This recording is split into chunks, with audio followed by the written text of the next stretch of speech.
All right, and we are live.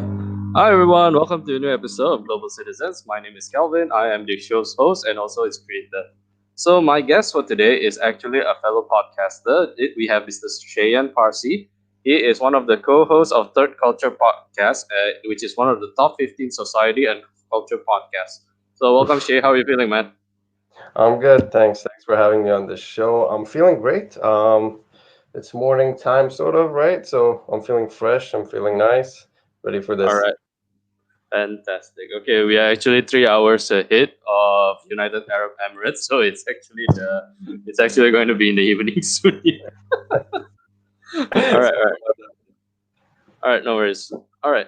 So, okay, for those of you who just tuned in to this show for the very first time, Global Citizens is a show whereby I invited third culture kids like myself and Shay, along with digital nomads and of course expatriates. The reason being is that while when you are visiting a country on a holiday, yes, you are exposed to a new kind of atmosphere, environment, but you are there as a visitor. For all of us that I mentioned, we live in that country, we experience ups and downs, and as a result, it forms who we are as a person. So this is a chat. This is a show to actually educate individuals what is the difference between a cultural differences, and well, in order for you to better understand what is going on the other side of the world. All right, Shay. So my very first question is actually I wanna dive in straight to the third culture Mhm. podcast itself. So you actually have three other co-hosts. Sorry. So Yes, Terry, Frank, and Omar, right? So yes. Terry, Frank, and how Omar. do, how does the four of you actually first get together, and what was the primary motivation to start the podcast? So this is actually one of those weird stories where it's not that, I guess, inspirational as you might expect it to be, because so I knew Omar for a long time, and Omar was friends with Frank and Terry. So it was actually one of the first times that I had met Frank in real life. We were friends online, but nothing in person. And we were just at a bar having a few drinks, just casually hanging out with a friend. And the thing is, Frank has been sort of on this adventure of trying out different mediums, such as streaming or rapping. He has a career in that as well. And we went to a cafe after the bar, and as we were just sitting around, we started talking about, hey, what about something that we might do that might be entertaining, it might be useful, it might be, I don't know, something that's new to us as well. Might give it a Yep. try. So the idea of a podcast came up, and we had, I think, a 3 hour long conversation at like 2 a.m. till 5 a.m. Talking about what could we name it, what could be the topic, what could what different areas could we touch upon. And one of the ideas that we thought about was, could you hate that was our initial plan. Could you hate, that was going to be our podcast rather than Third Culture Kids or whatever it is that now. So it was a very random thing that suddenly popped up, and none of us are usually the type that would be like, hey, let's do it tomorrow, tomorrow, tomorrow. So we're just like, okay, it's like, let's say, I don't know, the weekend, so we'll start it on Sunday. And then we just gathered around, went to a studio in the American University of Sharjah in the UAE, and we just recorded our first two episodes. All right. Okay. So it's a spur of the moment kind of thing, right? Yep, it was completely spontaneous. I did not expect that to happen. No one did. It was just like, hey, let's do this. I actually have a similar story on that. Of course, the thing is this: the source of my show is because I was frustrated with the reverse culture shock. I used to live in Singapore for 15 years, which is a very developed country. I'm back in Mhm. my home country in Indonesia, which is a developing country. So it Yeah. is an incredibly two different worlds, and it caused me a ton of headache. So, okay, my next question is actually going to tie into my very, very first ever episode. Hmm. So, it's actually a buddy of mine. His name is Jacques Ophalian. Jacques is actually from Lebanon, and he has been Hmm. living in Indonesia for 3 years. He actually know Indonesian culture better than me, so I'm really shy on that. Okay, so You're not alone. uh, indeed, yeah, pretty Yeah. sad for us, basically. We don't even know our own home. All right. Nope. No idea. Okay, so earlier you mentioned the idea for Third Culture Podcast is actually when you guys were in a bar drinking, right? So, if Yeah. you don't mind, please maybe you can give us a little bit of explanation of what is life like back in UAE, and Okay, the reason being is this: is that when you mentioned the Middle East, I actually have a mishap when I first started my show. Is because Mhm. when I tell them, hey, I have on my first guest is actually from the Middle East, everybody have the wrong image, as you know how the media is, and I don't Yeah, want to say that.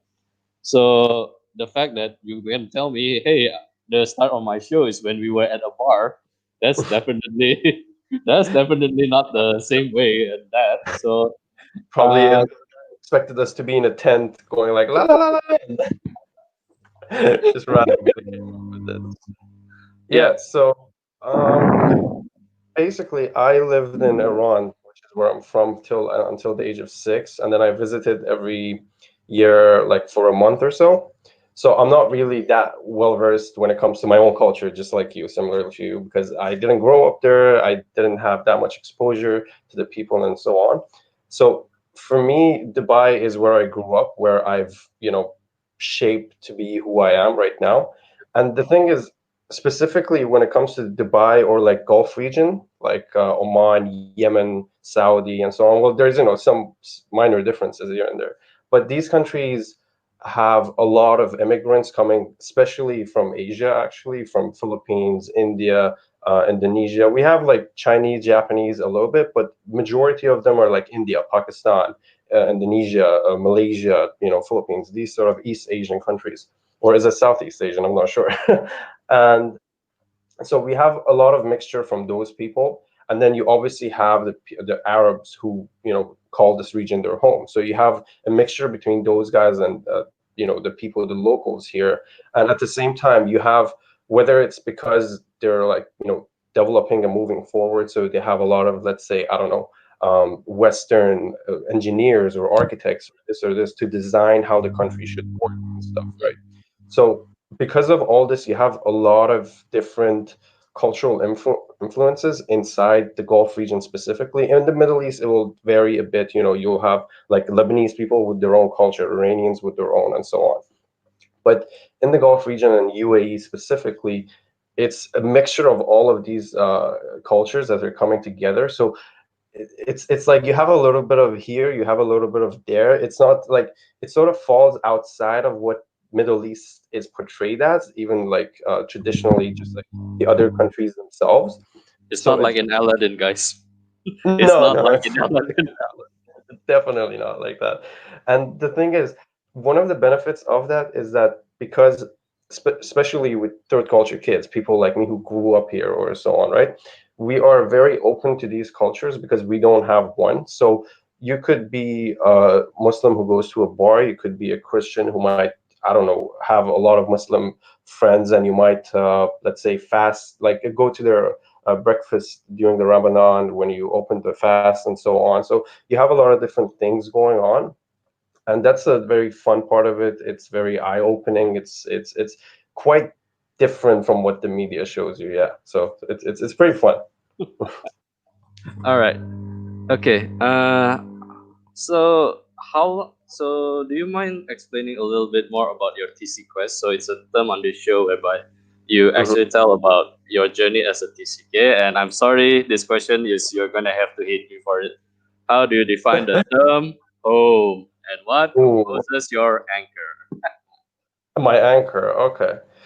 So my TC quest, well, personally, I love to travel around. Not one of those people who just go on like a 1 year journey backpacking through the world and like figuring themselves out. I don't have the luxury to do that. But for me, I guess my TC quest would be to expose myself to as many cultures and various regions as I can. So far, I think I've mentioned to you before, I've been to like 12 or 13 countries in total.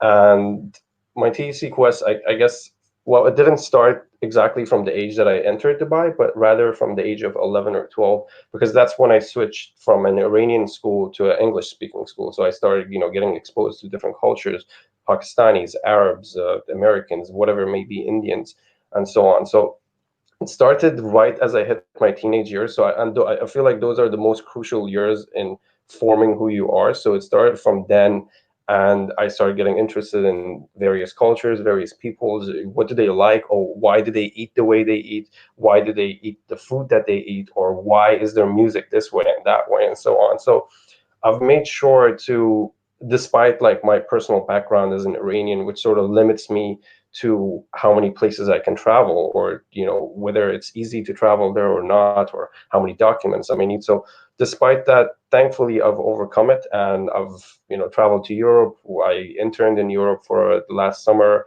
I've worked here, and all of these various things I'm trying to get at, a little bit here, a little bit there, which is basically what Dubai is. You get a little bit of here and there and stuff. And when it comes to, I guess, my anchor, I would say, like, despite being an Iranian, you might understand this because you grew up, or like you lived in Singapore for 15 years. Like, so for me, I've had this talk sometimes with my family where they're like, "Oh, home is Iran." I'm like, "That's home for you, but for me, home is where I've grown up, right? That's for me, anchor is where my home is, and my home is Dubai." Despite not being able to get, let's say, a passport like a different country might give you after a certain amount of residency. So for me, my anchor in Dubai is the various people that are here, the various like, none of my circles of friends are, let's say, how do I say this? Like, they're not one single country or culture. So for me, that whole being in a group of people that are very different, but at the same time we have a lot of similarities between each other. That's sort of my anchor. And I feel like, yes, despite Dubai being my home, if I were to go to a different country or a different region and live there, and I wanted to find my, I guess, anchor over there, it would depend on whether I could find people who are, as I said, different, but at the same time very similar to each other, and being able to like join them, being part of them, and learning from them, or teaching my own stuff to them, and so on. So I guess that would be my anchor and my TC quest, and that's a nice term actually, TC quest. We should start using these sort of terms in our podcast as well. Yeah. Anyway, that I can trademark it, or I'm just joking. Yeah, I can relate to that actually because my definition of TCK is, since I love both my home country in Indonesia and Singapore, but I've never felt a true belonging to either one of them. So I've looked for a third one, which is why I accept the term being a TCK. So this is something that I actually discussed in my earlier interview. By earlier is before this interview actually, because I myself was being interviewed earlier. So this is my second one for the day before I need to go back, since apparently we're gonna get quarantined with the corona and everything. Oh, yeah, that's been a hassle. I mean, it makes sense why they're doing it, but yeah, it's been quite a hassle just going around and everything. Thankfully, over here it's very controlled, contained, and the quarantines are fine. You so like, I've heard in Europe the only thing you can find open is like supermarkets, but here malls are open, supermarkets are open, whatever you may find. Beside very public places, everything else is functioning. Yeah, yesterday I was actually having like a global talk with a bunch of TCK organized by Jay the TCK, Hmm. who is a famous YouTuber who brought forth the term TCK in the first place. So we all were thinking that in the future that the currency will be made out of toilet paper, since we fight for it. And then I don't know, I was suggesting, like the Harry Potter style of currency, the galleon, sickle, and nut. Then the second one will be I don't know, pasta or something. Since people doesn't like to eat a German pasta, they like to eat the Italian pasta. Canned foods, and then like toilet paper and stuff like, yeah, the way the world's going, like, I don't know. And the only way you could earn them is not by working, but you have to fight people the way these people are getting it. Yeah, I get that. I get that. All right. Okay, so the thing is that, okay, if you guys haven't checked out the Third Culture podcast before, okay, they in each of the episodes, Shay and all of his co-hosts will discuss different topics, and it Hmm. ranges from everything. Like, for example, I think you guys discussed one time on Star Wars. I think I can recall there's several of it, as you guys always have different topics. Yeah, How? Okay, sorry. go on, go on.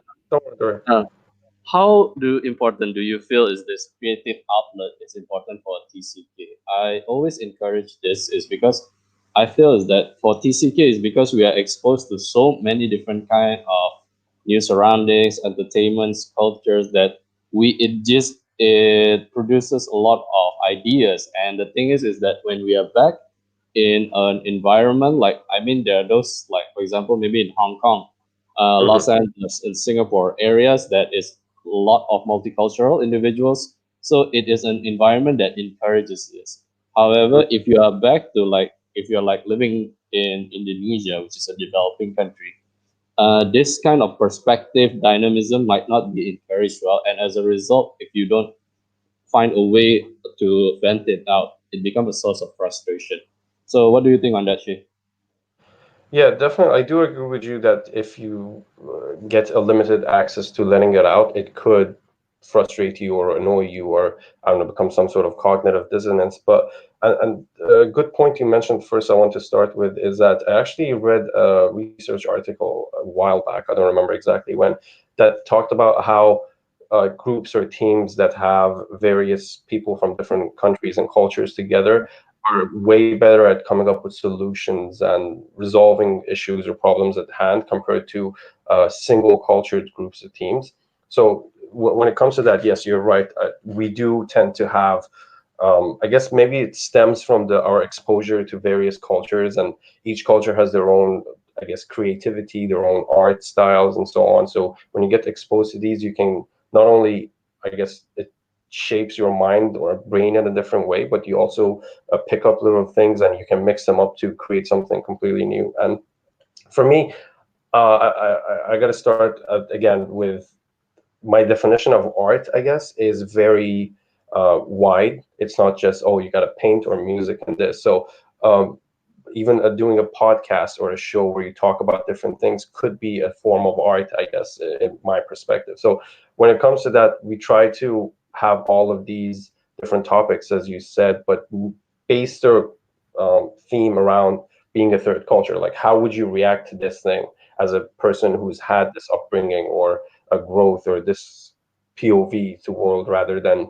a different perspective to the world, the world. And when you add all of these things up, when you add all of these, what do you call it, different views that allow you to create different content together, like we're exposed to different YouTubers, right? So, for example, when you're watching YouTube, a person who's single cultured may just watch, let's say, I'll use an example from my region. Someone who only speaks Arabic will watch only Arabic YouTubers because that's who they understand. But when you watch Arabic, English, I don't know, Indian, like, and then among English there's different versions, right? British, there's American, there's Australian. So when you watch these people, you get snippets of their ideology, of the way they let these this creativity, this urge to, I guess, voice themselves out, to let out that ideas out. You get snippets of how to do it, and when you get exposed to them, you learn from them. So when you start learning from these people, it opens you up to way many more things. As a TCK, you're already open to learning more and different stuff and having a, I guess, progressive point of view. So when you put all of these together, if you, my perspective, if you limit a TCK's, what do you call it, as you said, like creativity and platforms for them to let it out, it's all gonna bottle up. And I guess, I mean, I don't want to be extreme and say, oh, we're gonna end up as terrorists, but it will definitely end up with what do you call it, with this sort of situation where you do not belong anywhere, where and not just, oh, as of I feel as if I don't belong here, but you completely lose a form of self-identification. You do not feel as if you have an identity, and that's where the issues come in. So you got to make sure to have these creative outlets for you, whether it's art that you want, whether it's languages, because, for example, personally, although I don't know that many languages, or it's just a few phrases here and there, but I try to learn as many languages as I can, especially because I like to travel. So I'm learning German and French right now. I have some background in Turkish because of my family, Farsi, English. So there's, and then when you grow up in Dubai, you learn different languages as well. So I guess it's about finding that right activity or whatever that you're interested in. And a good way of finding that is obviously exposing yourself and trying it out, just as we did. We didn't know we are going to have a podcast that runs for 6 months long. So we were like, hey, let's try it out. So you try different things and see which one works for you, which one keeps your passion and interest. At the same time, it could be beneficial to you, it could earn you a profit or whatever it may be. That could be secondary. And then once you find that out, you can just keep focusing on it to let yourself out, to um, I guess maybe express yourself in a way that sometimes you're not allowed to express yourself just by talking. So it's, as you said, it's very important. All right. Okay. Okay. How much do you agree that the TCK is the future of the world, and how do you think that we can impart our point of view, our ability to see a differing point of view, and our Hmm. differing mindset? So I think this ties in with one of your earlier point.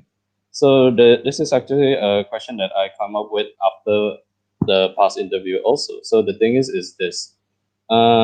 In this era whereby social media is actually the number one thing in the world, I think it's, well, the thing is let's say now if we don't have a wallet, it's fine. We can still use our phones. Since Hmm. nowadays in Indonesia, in fact, there's at least three apps that can allow you to store money from your bank account, so it's fine. Yeah.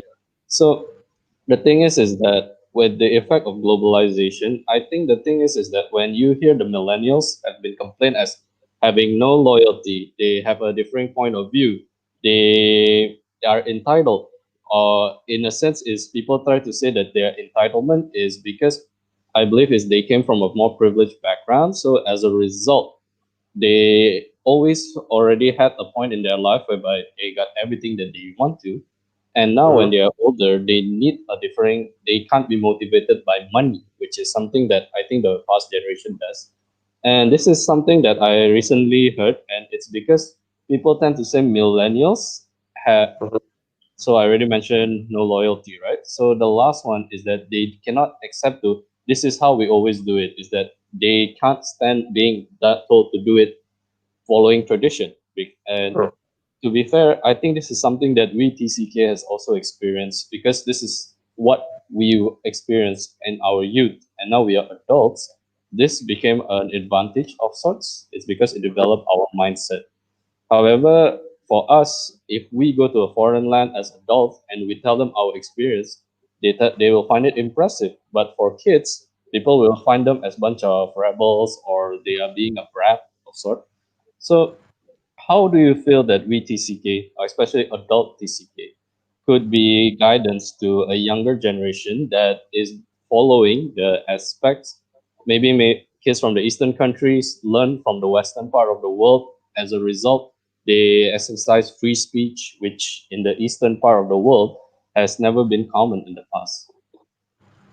Well, I want to start with saying, like, I feel like this sort of this cultural no, sorry, not cultural, but generational conflict is always going to be there, and it has Yep. always been there, because you always, each generation that comes up, especially since, like, I guess the past 100 or 200 years, with the exponential growth in technology and the being exposed and globalization and so on. So you have people changing their traditions, and that's always going to stick around. Even with us and our children, we're going to be like, hey, what are you doing? So I feel like that's not going to go away, and we got to make sure to remind ourselves, as we're already the generations who's millennials who have become adults. So when we start having our kids, we got to make sure to be a bit more open to a, I guess, breaking tradition. But when it comes to a TCK, the thing is, as you said, like, because of globalization and everything, and social media specifically, we're talking to each other from across China to US, whether it's uh, on the same platform or through different platforms, and there's someone who's an interpreter or a translator who goes like, hey, this is what these guys are talking about, what's going on in your country, and vice versa. So we get exposed to each other, we learn from each other, we have a dialogue between each other, which really helps in, as you said, opening our minds and changing our perspective, and how we view traditions, or how we're supposed to act and behave and so on. So this, I guess, as TCKs who've become adults, we should really appreciate that we have the, as you said, privilege of having this. And at the same time, I want to say that what you said is sort of, I do agree with it to an extent, that maybe the reason that older generations think that, oh, we're entitled or brats or this and that, is that because we have more privilege. But I feel like it's not just privilege, it's more of because we have all these different things that we're learning, we have a wider what do you call it, perspective.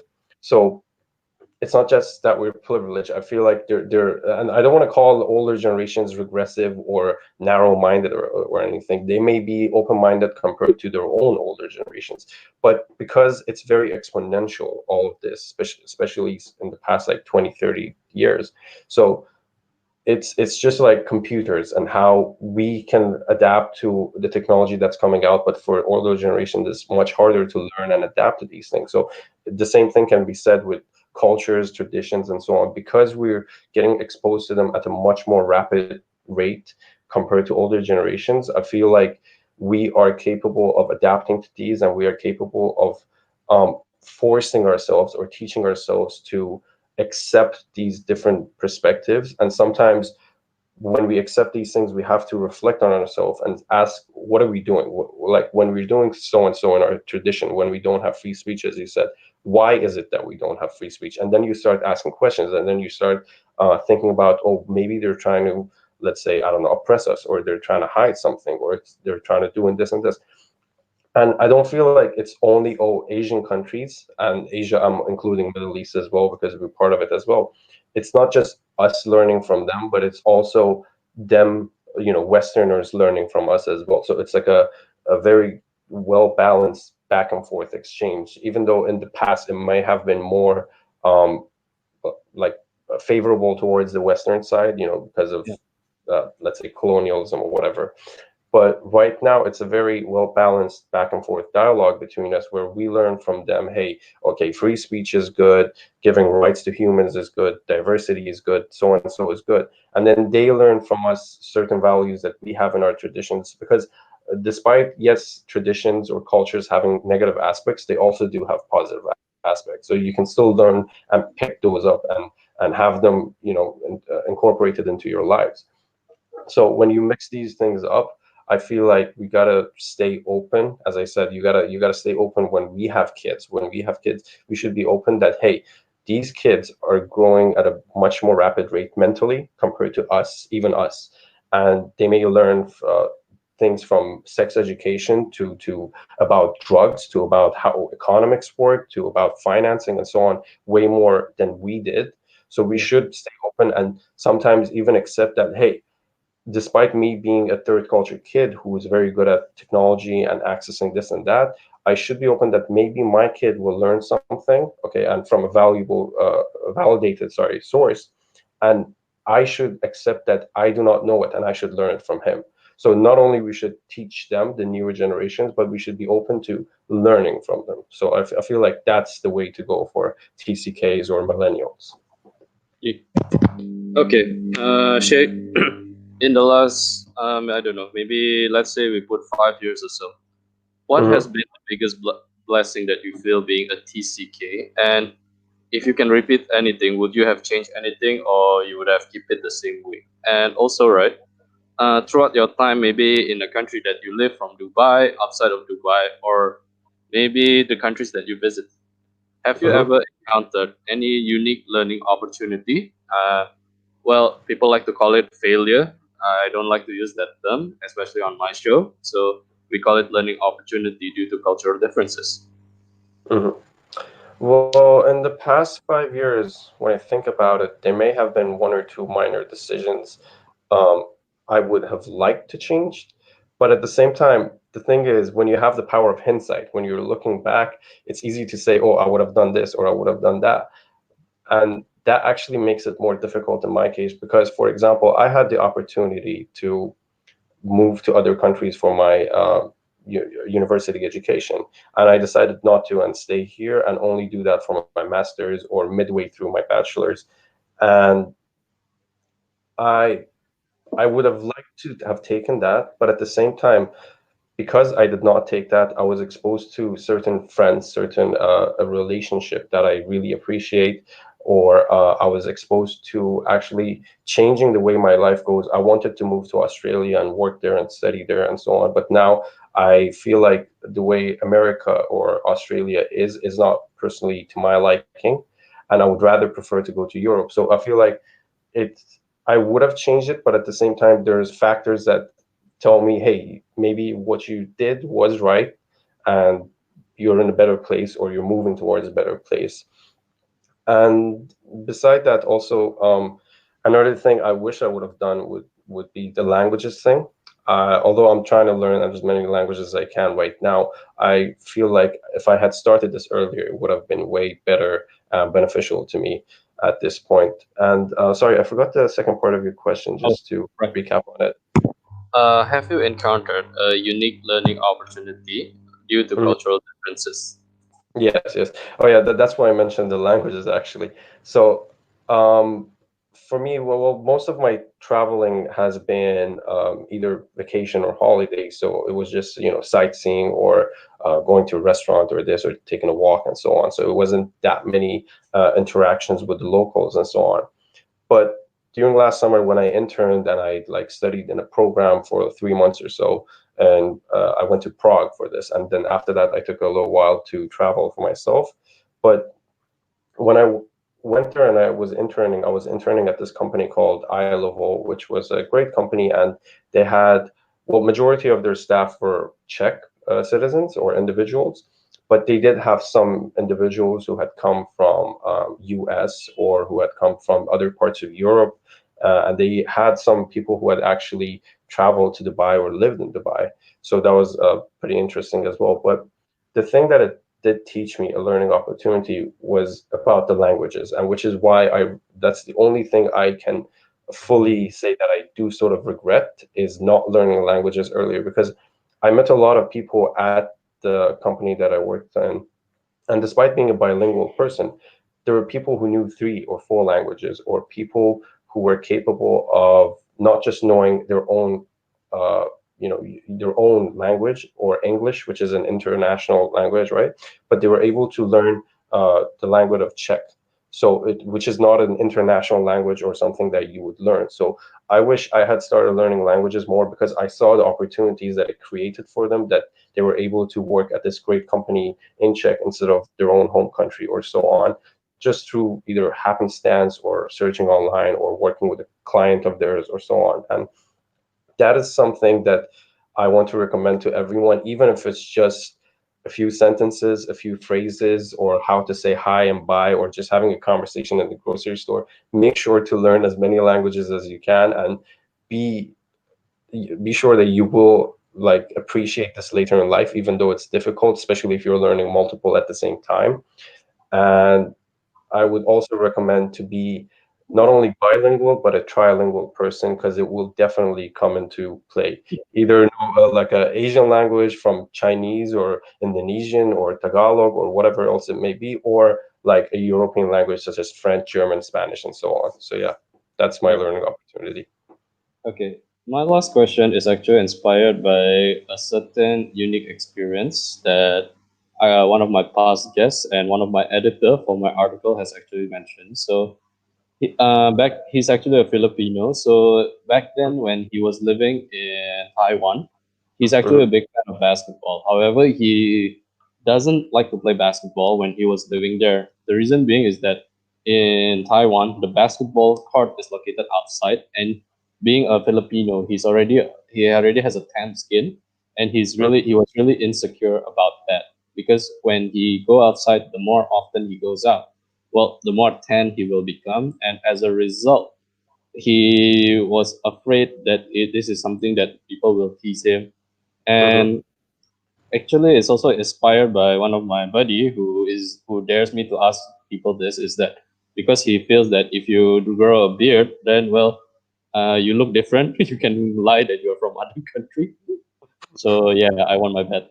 And okay, along with that story, what advice do you have for a future generation of TCK of Middle Eastern origin, especially those who could be insecure about their appearance, or as you mentioned earlier, just from where you are? And lastly, is what would you advise them if, let's say, they do want to do like what we are doing now? They want to start a podcast, or they want to pursue an art endeavor or something. Hmm. Well, when it comes to Middle Eastern, or appearances and so on, I want to remind them all that I don't want to blame any of current generations or current individuals who are European or American or Westerner. I don't want to blame these people because this is something, although it's still recent, the changes that are happening from, let's say, colorism and racism, these are still recent topics. But a lot of it was cemented in our minds, especially Middle Easterns or Asians, as I'm sure you would understand as well, during the colonialism times, right? During the Renaissance times, when they came and they started telling us the white man is superior to us. So all of this stems from this deep-rooted thing within our culture. So I want to remind and give them this advice that you're a TCK and you're trying to be open to different cultures. So make sure to remember that certain parts of your tradition, even though if you're going to get teased about it, even if you're going to get bullied about it, you are not in the wrong. Because just because your culture or some other person says, "Hey, this is bad," it doesn't necessarily mean that this is bad. And especially when it comes to colorism or stuff like this, which is actually a topic we touched on in our podcast as well. These are stuff that are in no way actually bad. These are stuff that make us different, but at the same time bring us closer to each other.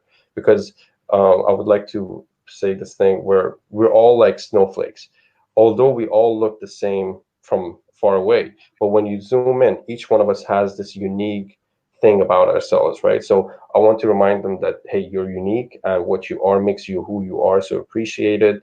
And at the same time, I don't want to tell them, hey, just because who you are, you got to stay who you are. You can always grow, you can always evolve, you can always change and adapt. So that's something I would tell them when it comes to this topic. And regarding a podcast or starting their own show or whatever creative outlet that they desire, I want to go back to my previous point where I said, just make sure that you take it, because we humans have a tendency to always say it will happen tomorrow, or I'll do it tomorrow, or I'll do this the next week, the next month. But when you do that, that next week or next month never comes, because it's always going to be next week, next month, tomorrow, right? Or So next if year? you have, or next year, yeah. So whenever you have this thing, whenever this idea pops into your head, just do it on the spot. Yes, I'm not saying literally you have to drop your life and do it. You might have to put yourself in a situation that would make it easier for you to do whatever creative outlet you do, but don't keep procrastinating on it and pushing it back. Like, make sure that you take the opportunity when it arrives and don't push it back. So as you said, that learning opportunity, don't lose it. Make sure you take it and grasp it, and if it's not your thing, then you can move on and do something else. All right.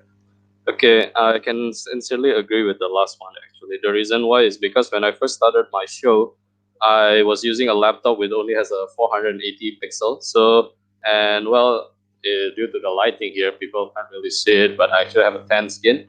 And well, my guest is from Middle East, so both of us were there. It's really dark. It's really patchy. There was a lot of feedback. Yeah, Mhm, sorry, so the thing is that I think at that time, even though I think I hit like around 200 to 300 within a week or so, it was because of our contacts or when I was posting it on my page. So people just tune in. But the thing mhm. is it wasn't really an exceptional quality, I think, and this is why I decided to use StreamYard for all my subsequent broadcasts. And well, I reached 37 episodes, so that works, I guess. Well, I'm glad you did, and congratulations on that. Hopefully, you'll keep making 37 or 100 or how many ever you desire more. And actually, it was pretty much the same for us as well. Our first two, three episodes, I mean, it did improve, but we recorded our first two episodes back to back, and the quality, it was very bad. Our mic setup was awful, and we were in a studio. Despite being in a recording studio, someone just walked into the room as we were recording, and we all just dropped dead silent. We're like, what do we do now? So it's definitely a learning curve. Yeah, there's definitely a steep learning curve. Or your mom was vacuum cleaning the house when you were doing it. Yes, guys, that happened to me. I Yeah. really tried to maintain a poker face at that time, but I kind of want to bury my face at that time. But Or as yeah, as TCKs or immigrant people, we definitely know when we're doing something and our moms just walk in with like fruits or something. They're like, "Here, have it," and recording, and there's doing a something plate here. of, yeah, a plate of food shows up in the camera. Uh, that was fun, man. All right. Okay. All right, guys. So this is the end of Global Citizens, episode 37. So, for those who's tuning in and you might be interested to try out like maybe what I'm doing here, you can check out my links. I actually post in some promo code for StreamYard. You guys will get $10 credit for when you click the link, and you guys can try out like what I'm doing now. Along with that, there's also a $41 travel credit from Airbnb. So yeah, if you guys are interested to try out life as a global citizens, do click the link. Shayan, do you have anything you may want to mention, maybe from Third Culture Podcast? Definitely do give us a listen if you're interested into hearing different topics. We have topics from gaming to beauty standards to colorism. We try to cover as many things, and we would appreciate it if people let us know what they wanted to hear. We're always open to new topic suggestions and so on. And I would like to appreciate you for having me here. It was a great show. I actually didn't expect it to be this fun. Not saying that it's a, but it's a one-on-one interview, but It is fun. usually they're a bit different. So this was actually pretty interesting and fun. Thanks.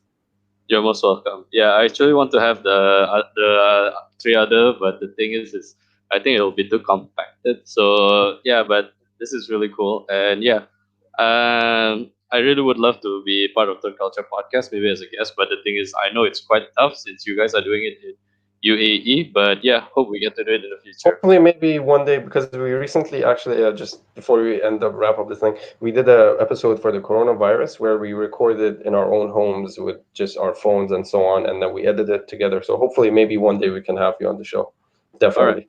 all right. See you, Shay. All right, have a good day, guys. Bye. Bye bye.